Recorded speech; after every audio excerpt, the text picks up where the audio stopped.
היער זה חלום שלי.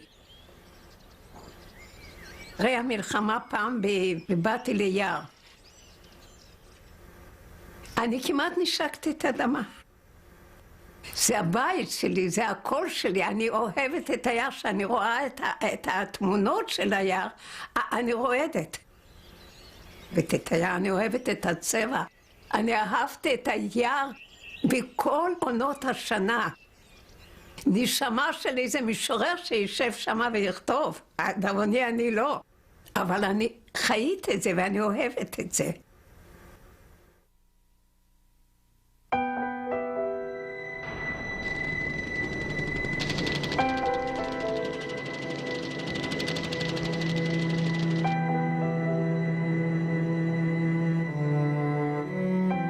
May 8th of 1942, there was an action. They took out the whole ghetto, and they were separating left and right, left and right. As I ran outside, I remember screams. Whenever I speak of it, I hear the voices.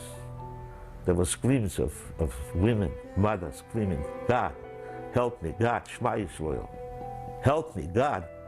And kids are screaming, and the screams were, if there was a God, you should have heard it. They made a mass grave. That day, they killed off over 5,000 Jews. It was terrible.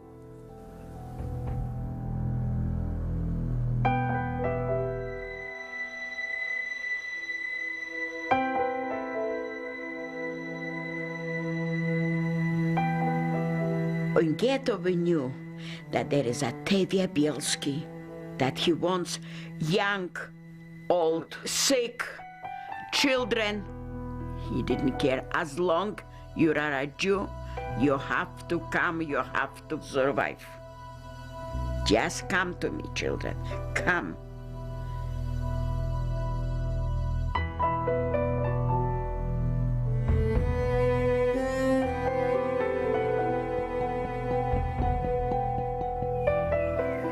You come out from that ghetto, and all of a sudden we go in the woods, it's freedom. I came in, I couldn't believe it. Jewish people dancing and happy. If you'll ask me where was my best day in my life, I would have told you the day I came to BIELSKI.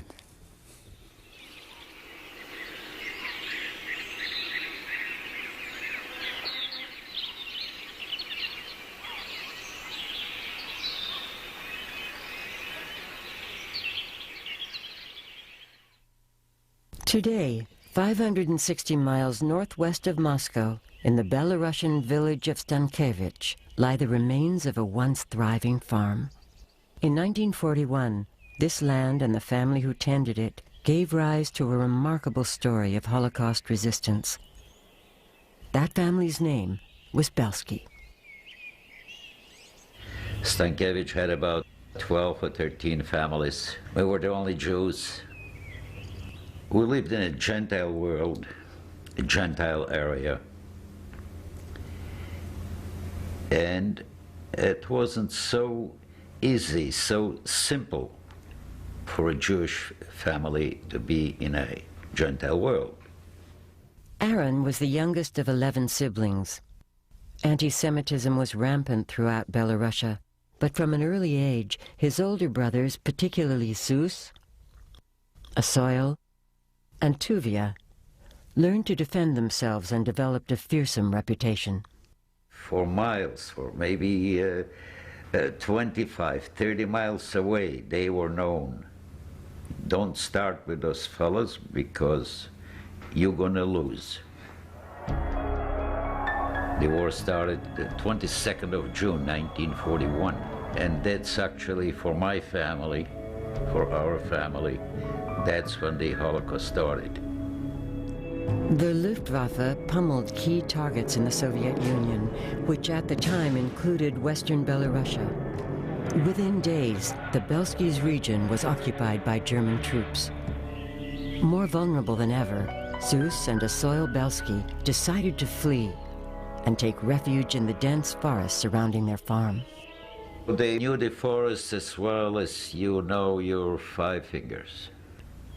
And they went to the woods right away because my father told them, the war is not forever, it will come to an end. Germans will lose. For several weeks, the Bielski family supported Zeus and Asoil as they hid in the forest. But in August of 1941, the local pro-Nazi police paid a visit to the Bielski farmhouse. Zeus and Asoil had been listed as missing, and the police were determined to capture them. One of the policemen, local policemen, he came with Germans, put my father against the wall outside, and he took his rifle and broke his ribs. And he had to lay in bed. Could not walk, that much was beat up from him. For Jews living in the nearby cities of Lida and Novogrudek, life under Nazi occupation was no less difficult. Our life didn't mean anything. We were like animals, more than an animal. An animal can walk on the sidewalk. A Jew couldn't walk. Every day got worse and worse and worse and worse. Every single day.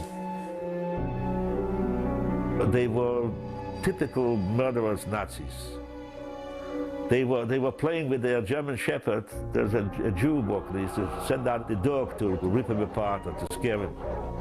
That was like, to them, a Jew was like a little a play ball. Every single day, somebody was missing. Somebody was killed. They never came home back from work. We knew that there is no tomorrow. Every moment they were shooting. That's all we heard is shooting, shooting, shooting. Not because anything, just because they were Jews. But the indiscriminate shootings soon gave way to organized mass slaughter. On December 8, 1941, German officials of Grudek rounded up more than 6,000 Jews and began the ruthless process of selection. One to the left, one to the right. One to the left, to the right. To the right, it was to live. To the left, to die. Those selected for death, totaling more than 5,000 people, were driven to the outskirts of town, where a large pit had been prepared in advance. It was a big grave, very long one. And all these people they told to get into, and they were shooting.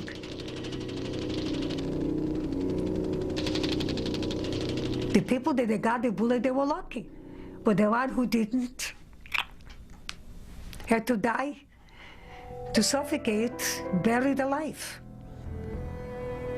The Gentile people that they lived around, they saw the ground was moving. It was constantly moving and moving. Took them more than a week to die. The Bielskis' parents were among those who perished. Zeus also lost his wife and infant daughter. Tuvia Bielski was living in Lida. He had obtained false papers and could pass as a Gentile.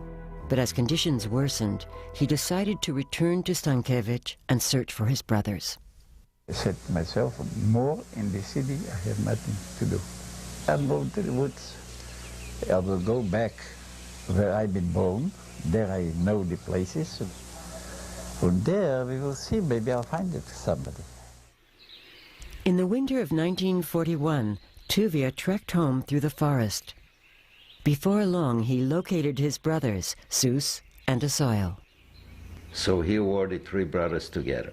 When those three were together and you were in their company, you would feel that you have an army behind you. They didn't think they would survive the war, but they wanted to die fighting. They wanted to live to the last minute and be free. By early 1942, the Bielskis managed to relocate more than a dozen people, mostly relatives, to the forest. There, they began to collaborate with Russian guerrilla fighters known as partisans, who also sought refuge in the dense woods. By March, the brothers began staging dangerous ambush missions against German supply convoys and local Nazi collaborators. With each successful operation, their stockpile of weapons grew. My brothers had plenty of guns, machine guns, you name it. Without a rifle, you're nothing. You're worthless. You're just waiting for death any minute, any second. My father brought my mother a revolver as a gift, which was for her the symbol of whatever any young woman wants in a marriage. This was for her the means to stay alive, or to kill herself, or to die fighting. It meant that she would never, ever fall into the hands of the Germans. By May of 1942, the BIELSKI group had grown to include more than 20 people. And we saw that we need organization. So they made a meeting, and being that Tevye is the oldest of them, and my husband, he said, I would suggest Tevye for the commander. And everybody applauded. Everybody said yes. From the start, Tuvia ordered that the group's primary objective would be to rescue other Jews and offer them refuge in the forest. News of this soon reached the Lida and Novogrudok ghettos. Tevye was a hero to everybody. He said, if there will be one piece of bread, I'll share with anybody that will come. And everybody should come, and they will find a place here. He knew the value of life. Tuvia knew that killing 1 or 10 or 30 or 40 or 100 Germans was, in the scope of things, meaningless. But to save 1 Jew was an affront to the Germans, was more meaningful, whether they were an old lady or an old man or a young child. It had more meaning to rescue than to kill. In August of 1942, the BIELSKI brothers began to sneak letters and messengers into the Lida and Novogrudok ghettos, pleading with Jews to join them in the forest. And we heard that if you escape and you run towards Lida, there is a house which sits separately, and the man there is by the name of Kozlovsky. A peasant farmer, Konstantin Kozlovsky, was a rare ally, a Gentile willing and eager to help Jews. When those people would run away from ghetto, they would come to that Kozlovsky. ושם זה היה ריכוז, זה היה סודי ב100%, ומשם היינו באים ולוקחים אותם, לעיירות. Every day, every week rather, would come a group of them, a group of people. And in no time it was about 100. Punishment for attempting to escape the ghetto was death by hanging. Still, early in the war, many managed to slip through the barbed wire and flee to the forest. But in May of 1943, another mass execution took place in Novogrudok. In the ghetto, only 250 Jews remained alive. So we decided that we'll have to do something. And we decided that we're going to dig a tunnel. And we have to escape somehow. How did we dig it? With the spoons, forks, with the hands. After more than 4 months of digging, the tunnel was ready. And one night, we decided, a September rainy night, we decided to crawl out. We stood in line. The diggers have knocked through the last bit, and we felt already cold air coming in.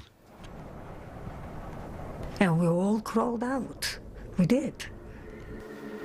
When you walked out, of course, it was bedlam. It was all lit up from bullets. Many people out of the 250, we reckon about 70 to 80 got killed or captured. And 170 managed to reach the partisans. But for the residents of the Lida ghetto, time had run out. On September 17, 1943, the remaining 2,000 Jews, including 17-year-old Mike Stoll and his sister Bella, were rounded up by the Germans and escorted to a nearby railroad station. There, cattle cars awaited their arrival. They had speakers out, and don't be afraid. We're not going to harm you. You're going to go to Germany to work. And music is playing, and they are preparing us to not to panic. We're not going to touch you. And some people bought it. And I'm talking to my father, and we say, we're not going. When we tried to right away look for ways to get out of here. What do we do when the train starts? And I right away started thinking of jumping from the train. Bella managed to locate an axe and smuggle it onto the cattle car. Before long, the train rumbled into motion. There's a window, that little window in the corner of that wagon. So that's what we used the axe for. We ripped off the crossbars. Because my brother was scrawny, he was able to squeeze through it and get out. So the train is shaking, and the wind, with my back to the wall, I'm holding down, and I'm working my way to the door, to the latch. I unlatched the door, put a knock, we opened up the door, and out, and we jump out. And as I fell down, I felt a mouthful of gravel, that's all I remember. And the train knocking, that, forever. It seemed like for hours. The train wound up in Majdanek. Everybody was executed. Nobody, not a soul, survived or came back from that transport. Mike and Bella's mother and 13-year-old sister Anne had managed to hide in the ghetto and avoid being herded onto the train. Separately, they fled to the woods, wandering for days and certain they would never see Mike and Bella again. I always used to sleep with my head on my mom's lap.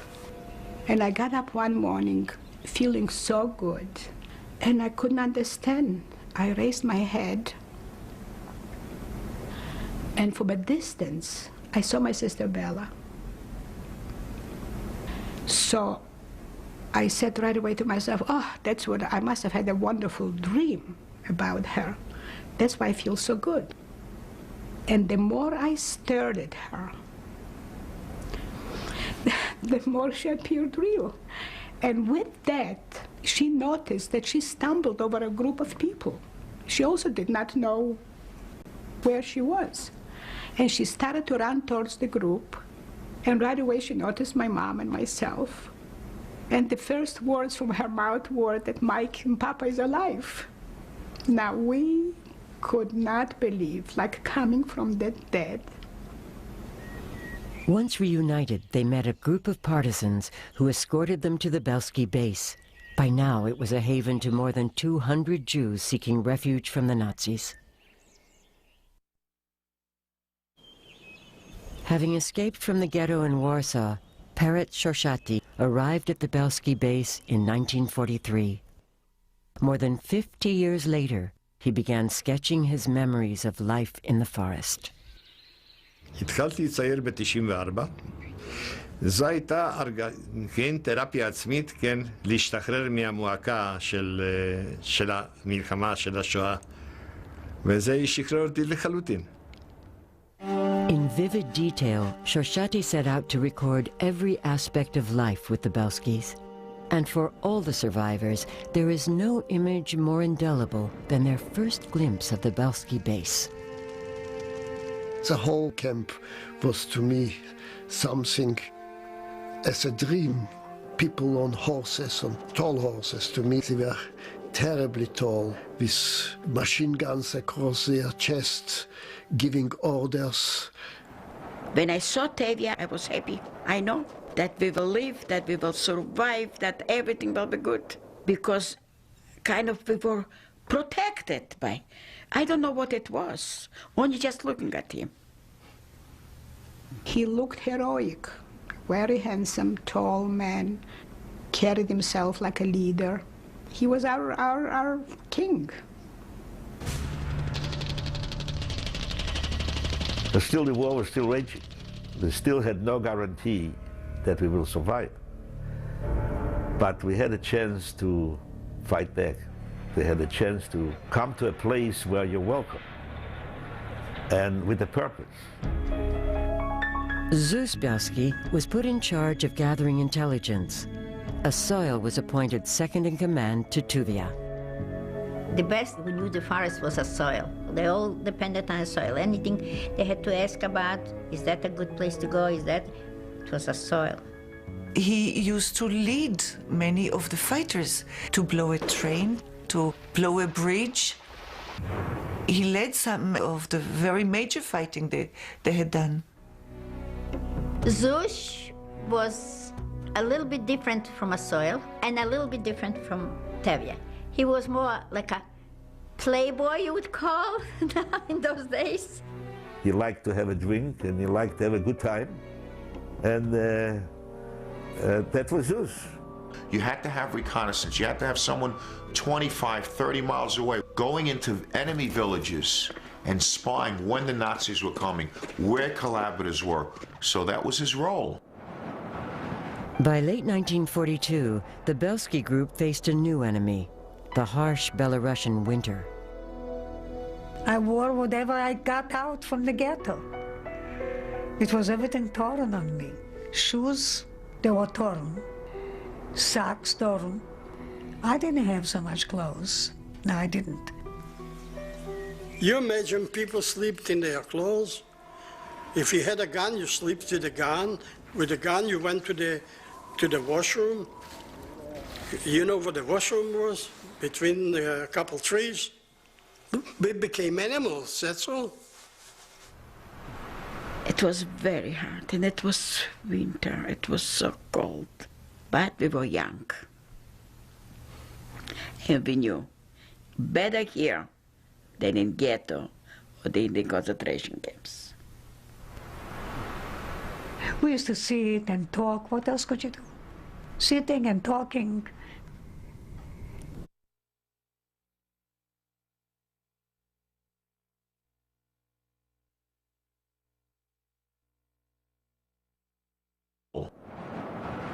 By late 1942, the Bielski group faced a new enemy, the harsh Belarusian winter. I wore whatever I got out from the ghetto. It was everything torn on me. Shoes, they were torn. Socks torn. I didn't have so much clothes. No, I didn't. You imagine people slept in their clothes. If you had a gun, you slept with a gun. With a gun, you went to the washroom.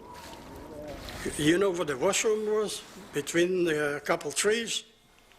We became animals, that's all. It was very hard, and it was winter. It was so cold. But we were young. And we knew better here than in ghetto or in the concentration camps. We used to sit and talk. What else could you do? Sitting and talking, dreaming. Maybe we'll get out. There was not too much hope. But we were always, you know, like dreaming and hoping. Maybe something will come up, that maybe we will survive. But God knows, we didn't believe. Early on, food was scarce, comprised of whatever the group could beg, steal, or borrow from local villagers. And you had to survive. There was a big family to feed. So if you went on a mission for supplies, you didn't come in with money and said how much you want. You had to take it under the gun. Survival is a very, very, very powerful means. You don't even think of being nice. You can't be nice. I remember also one time, you know, there was a rumor a dead horse is laying in the fields. And when the people found out, they attacked that horse. By the time we heard about it, believe me, there was nothing left except the guts. And if you think that it was beneath my mom to clean those guts as best she could and cook it, and I still remember the flavor.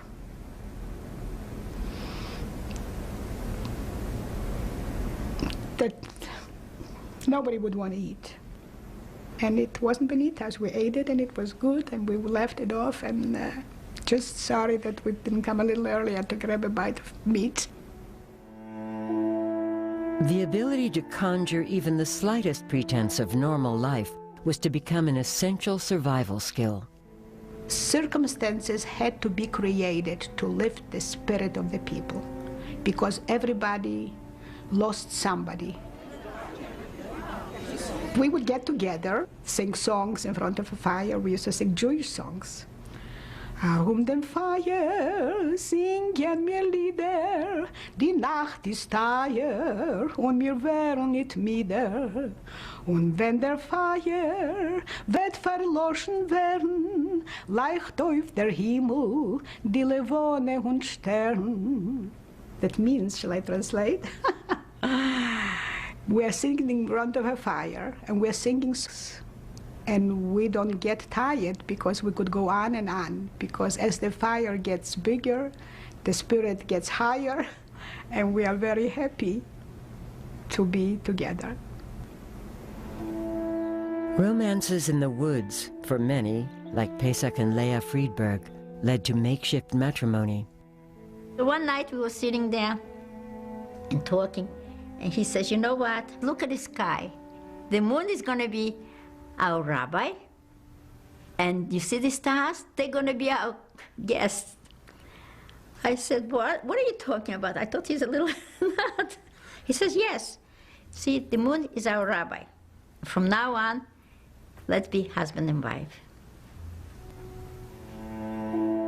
Happy moments in the woods were both a lifeblood and brief by design.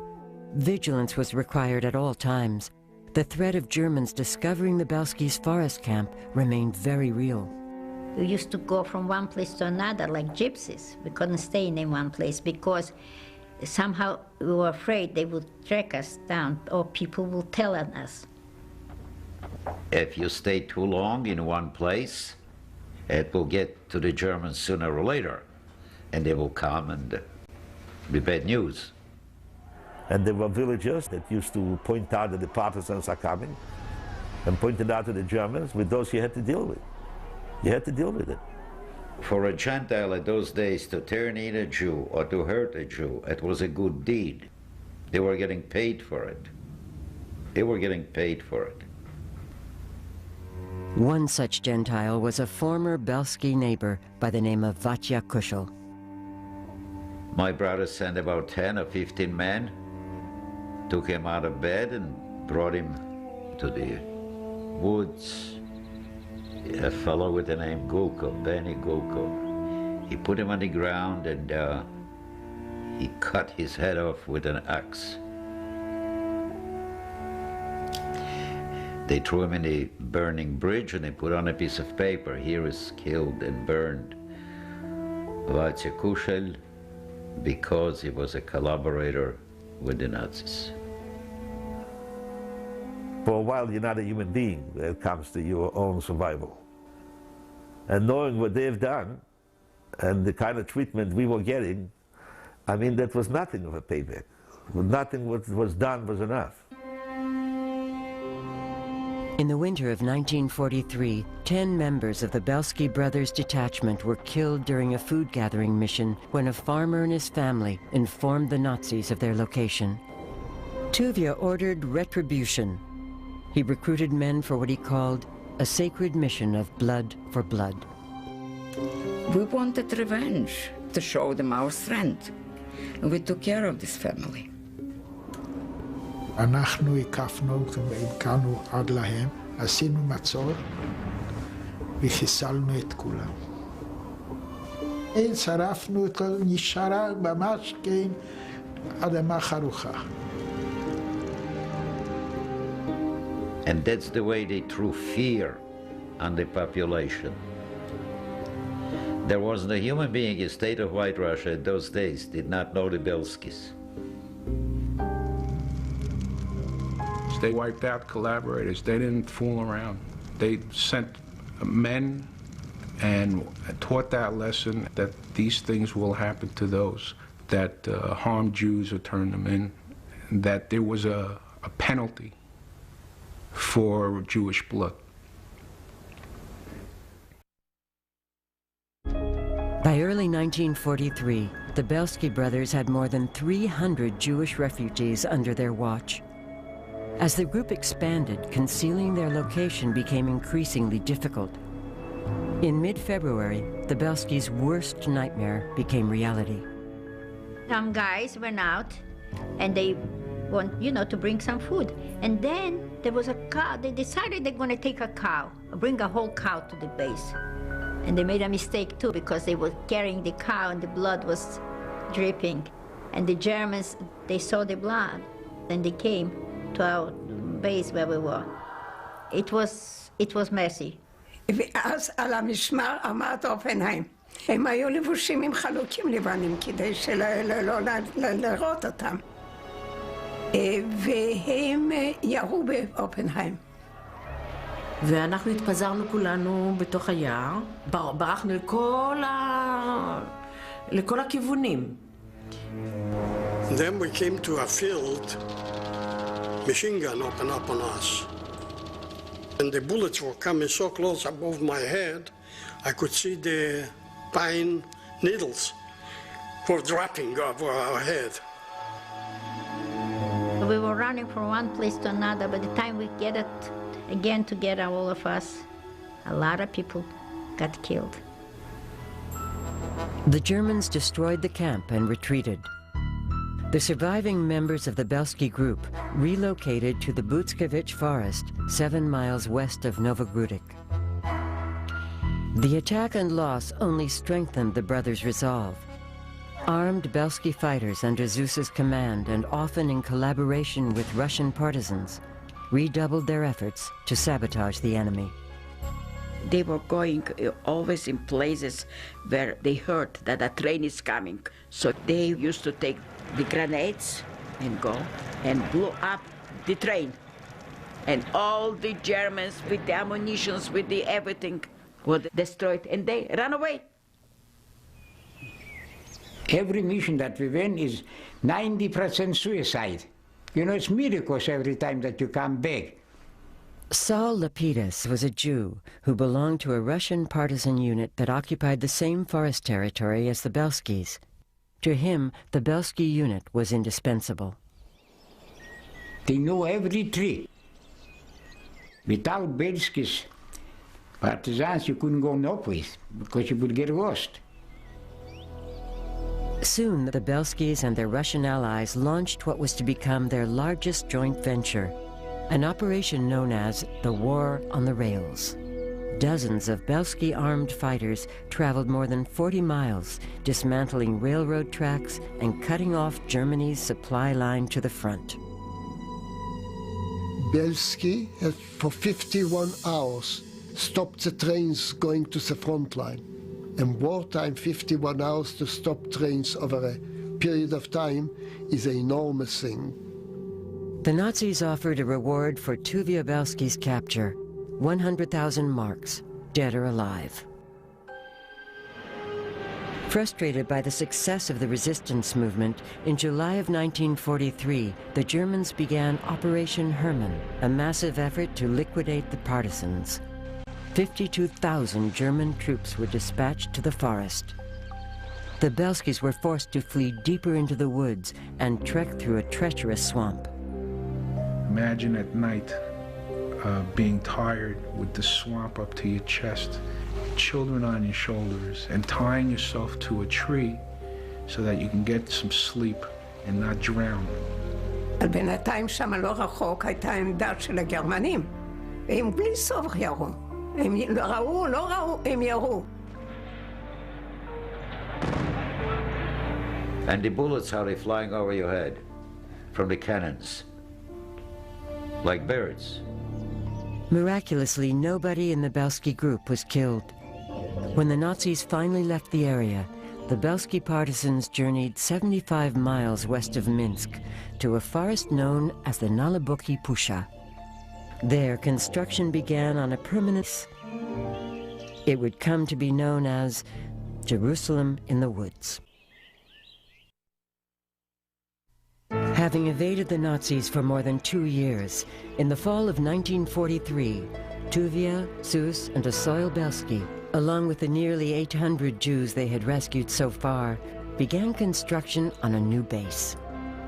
אז כשהיינו ביערות נליבוקי, בנינו עיר שאנחנו, בינינו, קראנו את זה ירושלים דירות.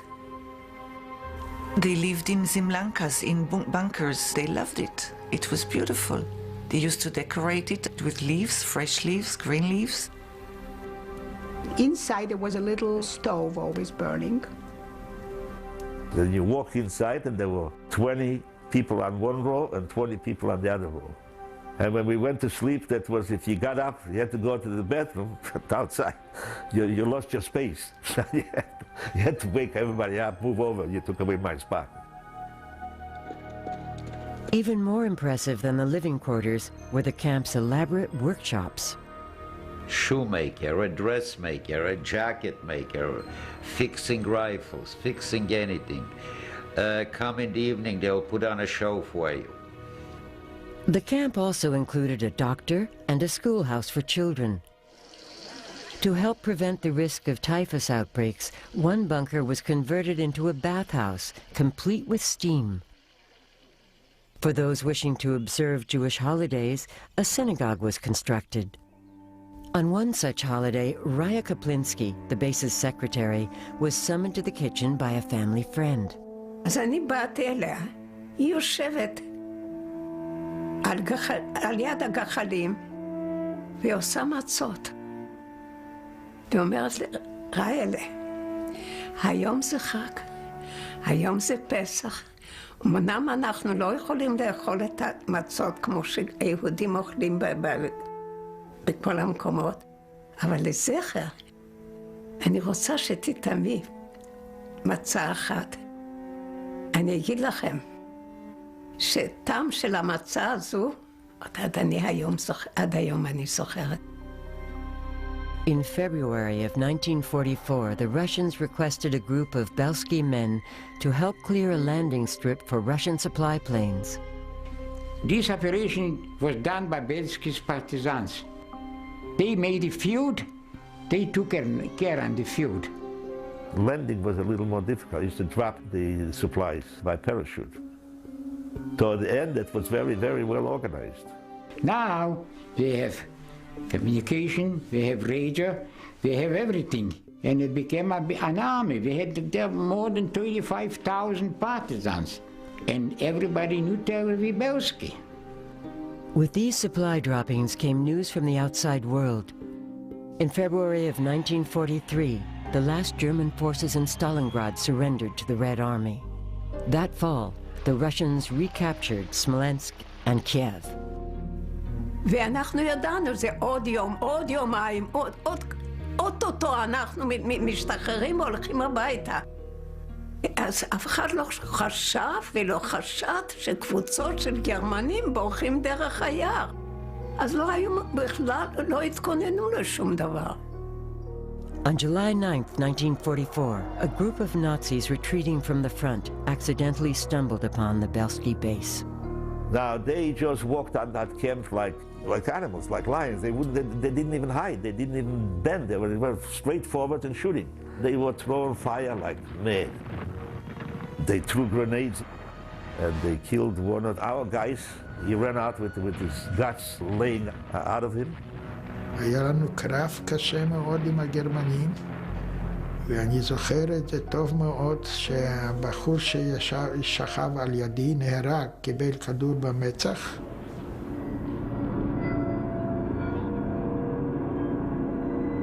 Nine Bielski partisans were gunned down before the Germans were overrun and forced to flee. But 4 German soldiers had been captured alive and taken back to the base. By that time, guys were already like that. They were going already. We could see that they were going crazy. And we were standing all around them. And everybody was going over to them and hitting them and talking to them and spitting at them and shouting and crying. And the Germans were begging us. You're begging us, begging us. It's not our fault, it's the leaders. I don't know anything about it, and I don't know anything about it. I don't, innocent, I'm innocent and innocent and innocent and innocent. Everybody said, this is for my mother, this is for my father, this is for my brother, this is for my aunt, this is for my this and this. And we beat him to death. Why not? All of a sudden, I see my husband comes over to them, to one German, with his rifle. And he said to him, open your mouth. He opened the mouth, and he put in his rifle into his mouth and came to the other side. And he said, you see, screaming for my mother, for my father, for my sister, for my brother, for everybody. We were enraged, and you were so thirsty for revenge, and that revenge was in you for a long time. It was what we saw, the atrocities that they did to us, to our people. So there was not enough payback. As evening fell, the Bielski Brigade hunkered down for what would be its final night in the forest. They would awaken to a startling sight. Sure enough, we were saved, rescued by the Russian army. Unexpected. All of a sudden, there was a caravan of Russian artillery and horse and wagon passing our quarters and saying, people, you are free. The war is over. Go home. I mean, we were waiting for that moment. You never thought it's going to happen. And here, all of a sudden, the Germans, those big, strong Germans that came in like unbeatable. They were crawling back, and they were little rats hiding, and everybody was shaking, and I didn't do anything. Tuvia said that the war is finished, and that we are on the way out.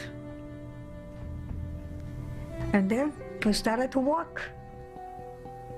It was just unbelievable. There were tears in everybody's eyes. It's hard to describe. It's a feeling like of freedom, that we survived. In spite of it all, we survived, and we're here, we're alive. On July 10th, 1944, the Bielski brothers led a procession of Jews out from the forest. Under their leadership, more than 1,200 men, women, and children had survived. It's the largest rescue of Jews by Jews in all of World War II. To me, my brothers were 100 feet tall and not 6 foot tall. A great man. Great human beings. Their legacy is this. Today there are approximately 20,000 people alive because of what they did in the forest. Look what developed here. My immediate family is almost 100. I have 15 grandchildren, thanks to them. I have 2 wonderful sons, 4 wonderful grandchildren. It's beautiful. I myself, I have 3 generations now. I have children, I have grandchildren, I have great-grandchildren. I keep on telling them, if not BIELSKI, never.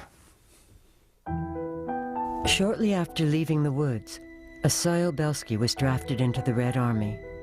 In February of 1945, he was killed in battle. This is all we know. We have a medal that we got from Russia, from the Russian government at one time. That's about it. And I have me and my children, who some people say look like my father, look like a BIELSKI, which is very happy to. Zeus Bielski fell in love and was married in the forest. After the war, he and his wife Sonia emigrated to Israel before moving to Brooklyn, New York. He died in 1995 at the age of 83. I saw 2 people, my mother and my father, who were just trying to live life as happy as they could after all the sadness they went through. And only late at night you could see the sadness of the the death that they faced. Only at night. After leaving the forest, Tuvia Bielski and his wife Lilka also relocated to Israel before eventually settling in Brooklyn, New York. On the occasion of Tuvia's 80th birthday, his fellow partisans honored him with a testimonial dinner. He died 5 months later and received a hero's burial in Israel. I just have very early memories of people always coming to the house, always these big gatherings, and there were always visitors. They would come over to me and say the most incredible things to me. They would say, "Your father saved my life." What does that mean to a 7-year-old? I didn't know what they were talking about. Your father is a great man. Your father did this. Your father did that. One day, they all said the same thing to me. One day you'll understand. Well, today I understand.